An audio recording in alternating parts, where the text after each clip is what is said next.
So one of the problems you encounter in entrepreneurship is poor financial planning, which is equivalent to risk management in Forex. So the question is, what is risk management in Forex?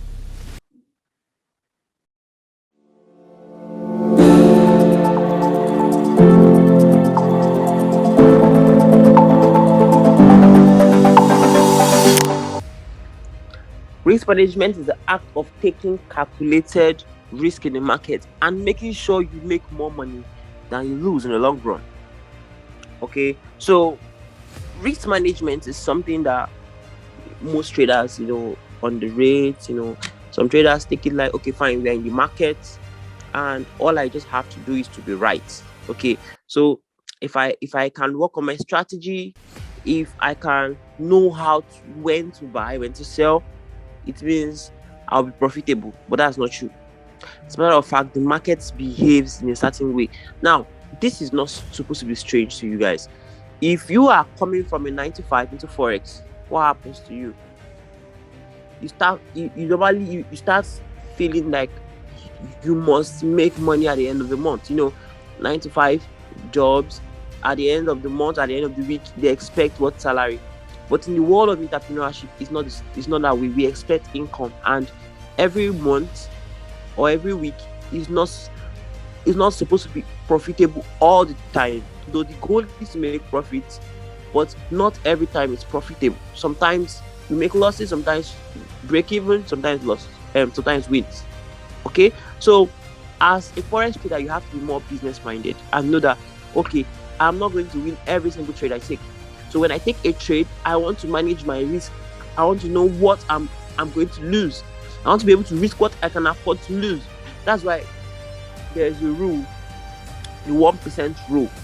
Okay, the 1% rule says that a trader should risk 1% of his account per trade.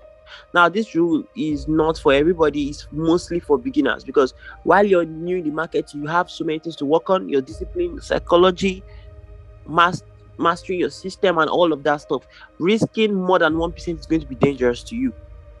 So, what you want to do is to make sure you risk what you can afford to lose, that when you lose it based on some other mistakes, you won't get affected. But most professional traders risk way more than 1%, because they know what they are doing. They know uh what their strategy can do. They know how many losses in a row their strategy can give them. They know what they can make, and also they are not attaching their mind to the outcome, the result. They just follow their risk management plan and everything. They don't risk 3% today, tomorrow risk 4%, risk 5%, all of that stuff. No, many people have blown their accounts in the past. Many people have gone through a lot of stuff, see accounts getting blown back to back. In the forex industry, brokers are cashing out back to back. People over risk, thinking that this whole forex game is a get rich quick scheme, but it's not true. So in this video, I'm going to show you different ways on how you can calculate your risk for different pairs. Okay, a formula and everything. Okay, so let's imagine you took 10 trades. Okay, you took 10 trades. These boxes you see here represent the 10 different trades you took. And now let's look at it this way. Inside of these 10 trades, you risk 5% in all of them. And most strategies are 50% accurate. Most strategies, most times, you just have to be right 50% of the time. Meaning, it's okay if you lose five and win five, just like what you see right here. Out of those 10 trades, you win five, you lose five, and you are risking $5, for instance, on all of them. So what do you see?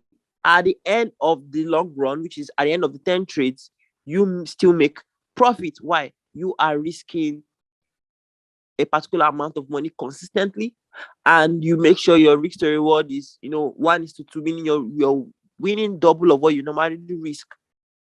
You see, so risk management is all about having a good risk to reward from 1:2 and above, and also that will make you get double whenever you win, so that at the long run you're still profitable. All right. This is the formula I normally use, and I recommend this formula to everybody trading any kind of pair, or is it index or anything, right? It's the same idea. So you have the formula to be risk amount divided by number of stop loss pips divided by pip value of the pair. Risk amount hereby I'm talking about is what you are willing to risk. You know what I'm saying? What you are willing to risk per trade. Meaning, let's say you have a $10,000 account and you're risking 1% of your account. 1% of a $10,000 account is $100, right? So you are risking $100. So that's what you're going to use as your risk amount, 100 divided by number of stop loss pips. For that setup, how many pips is your stop loss? Is it 20 pips, 30 pips, 10 pips, 15 pips? That's the number you're going to, substitute for that number of stop loss pips. Divided by pip value. What's pip value of a pair? So let's see what pip value of a pair means. So pip value is basically exactly how much dollar a pip costs in a pair. Okay. So what am I trying to say? The pip value is just means, okay, in this pair, how much does a pip cost in dollars? All right, so that's called pip value. And pip value for GBP, USD, every pair that ends with USD, XXX USD pairs are known as are always 10, right? Pip value for GBP, USD, AUD, USD, anything that ends with USD is usually $10, right? I mean, one pip in GBP USD is $10. So that's the calculation for USD pairs. So, but I'm going to show you for other pairs like CHF, JPY, and other stuff. Like I'm going to show you, and I'm also going to show you the calculation for pairs like indices, Nasdaq, US 30, S&P 500. So let's see how other pairs are. All right, so we have other pairs here like the ADD card. You see that it's 7.47. So the numbers beside them is the pip value, right? While this the pairs are by the left. You see ADCHF 10.47 and all of that. You see all these pairs. You see GBP JPY at the extreme right. You see 7.12. So if you're watching this video and you pair you trade is maybe GJ or some of these non or some of these minor pairs or exotic pair you trade, you can take a screenshot about this, right? Or you can comment what pair you trade. Like if you trade gold, you still make use of 10, right? The same thing, right? So just like AD USD, Euro USD and the rest, right? All right. So that's what you're using as your pip value. So I'm going to show you how to combine and use it to form or calculate. All right. So back to it. This is how we're going to do it. So $100 divided by, let's make use of $100 right now, or just 100, right? 100 divided by, always doing typo. 100 divided by, let's say we're risking something like 20 pips, and 100 divided by 20, okay, divided by pip value. Let's say we are trading GBP USD, which is the pip value is 10. This is going to give us a number, or it's going to give us, it could be decimal, it could be a whole number, but when it gives us a number, that number is going to be the lot size to use. Okay, so I'm going to put it like this: lot size to use. So that's the essence of why we're calculating this. So let's make use of a calculator. Okay.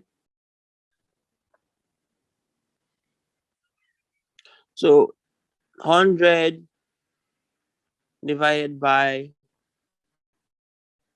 20 divided by 10. What loss are we going to use? 0.5. So if it was like, let's say it was a 35 pip stop loss, 100 divided by 35, that gives you this, divided by 10. That gives you what? 0.285. So your approximate size, it could be 0.29. So you're going to use stop loss of lot size 0.29 to take that trade. When that trade hits stop loss, you just lose $100 or very close, like 99 or a little bit higher based on spreads and maybe slippage, or maybe you had a bad entry. Okay. So let's say it's a GJ, is actually the pair we are working with is GJ. Remember, the p value of GJ is not 10. That's going to be 7.12. Remember, so if you're working with GBP, JPY, so this is an example for pairs that do not, have their code currency to USD. You feel me? So that's why I'm making this example. So if it's GJ, you're going to change this P value right here, which is that last 10. That's what you're going to change. So you have we have 100 divided by 20 divided by 7.12. Okay, 7.12 rather 7.12. So we have the answer to be 0.70, right? That's going to be the answer. So that's the kind of lot size you are going to use. Very, very, very, very easy. Very, very easy to work on, and all right. So let's talk about people that work with Nasdaq or S&P or US 30. It's going to be from your broker. There's what called contract size. Okay, contract size. So it depends on your contract size. US 30, Nasdaq, S&P. So if the contract size of your broker is 10, what do you do when you're trying to calculate for Nasdaq? Let's say you're calculating for Nasdaq. If your contract size of your for Nasdaq when your broker is 10, you're going to calculate this way. Let's say you're risking $100 and it's a 20 point stop loss. Remember, it's points for index and not pips. Points. 100 divided by 20. If your contract size is 10, you make use of this 0.5 as your stop loss. Sorry, as your lot size. Some contract size is 1. If your contract size is 1, is that last digit you're going to change? It's just like for currency we call it pip value. For index we call it contract size. So that number at the end, that's what you're going to use. So if while talking about indexes, indices rather, US 30, Nasdaq, S&P, you're not going to work with pip value like currencies. Okay, you're going to work with what called contract size. We call them contract size. So you have to check for the contract size in your broker. So how do you know the contract size in your broker? You go to your MT5 mobile, right? You go to go to quotes, click on maybe say Nasdaq, and then you see properties. Click on properties, you see contract size. Some brokers have it as 10, some have it as 1, some have it as 100. So that is the figure you're going to use as your last division for your last division, right? So what I'm saying is, let's say you're risking 30 points on US 30. Remember, it's not pips in US 30 indices, it's called points. So 100, which is the amount you're risking, divided by 30, gives you an answer. Now, let's say your contract size for your broker is 1 divided by 1. That gives you the lot size to use 3.33 lots. Okay. So if it's 100 contract size in your broker, let's say you're risking $100 this time again, and then divided by let's say 60 points is your stop loss, right? And divided by 100, which is a contract size. Okay, so you get to use 0.02. Remember to always approximate. So that's all you need to learn in risk management. If you have any questions, ask it in the comment section below, and also click on the description. You're going to see a link to the free Telegram channel, Blue King's free Telegram channel. I post my markups every single day. London session and New York session, I post my markup. I treat just GBP USD. I post my markup on Tuesdays. I do free signals.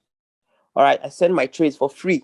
So you can join the channel. I put up free breakdown videos. Everything on the channel is completely free. So click on the description, join, follow this channel on Twitter also, and we have an Instagram page. Everything is just on the description, right? Go right there and click.